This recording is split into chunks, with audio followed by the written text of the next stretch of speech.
In the Philippines, plastic pollution remains one of the perennial environmental problems due to high dependence of Filipinos on single-use plastics. Microplastics, or plastics less than 5 millimeters in size, have become one of emerging contaminants and are of great public concern due to its persistence in the aquatic environments.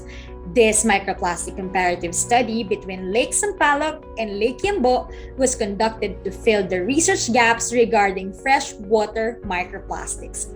Lake Sampaloc is an urbanized lake with many fish farming structures, while Lake Yambo is a rural lake and an ecotourism site in San Pablo City, Laguna. Water quality and microplastic analysis were conducted to determine the current condition of the lakes and to identify the characteristics of the microplastics respectively. Social surveys were also conducted to identify the probable anthropogenic sources of the microplastics investigated from the two lakes. The microplastic analysis revealed that Lake Sampaloc had a significantly higher mean microplastic concentration than Lake Yambo, indicating that fishery activity and tourism could be important sources of microplastics.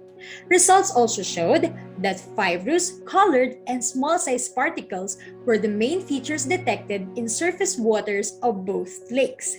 It is also revealed that Lake Sampaloc had a significantly lower dissolved oxygen level but higher total dissolved solids than Lake Yambo, suggesting that Lake Sampaloc could be filled with more nutrients or toxic organic matter than Lake Yambo. Interestingly, respondents from Lake Yambo were found to have higher levels of knowledge, attitudes, and practices on solid waste management than of Lake Sampaloc. Perhaps the main reason why residents of Lake Yambo were observed to have higher knowledge, attitudes, and practices on solid waste management is their dedicated involvement in promoting sustainable tourism, since the lake is a major source of livelihood for them.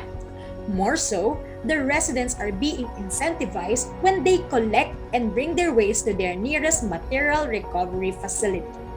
Overall, this study is not only relevant in providing baseline data on microplastics, but also in communicating salient information for decision makers of San Pablo to strengthen environmental policies and educational strategies related to plastic pollution. With education, awareness, and action, we can all together ditch unhealthy plastic consumption trends, little by little, every day.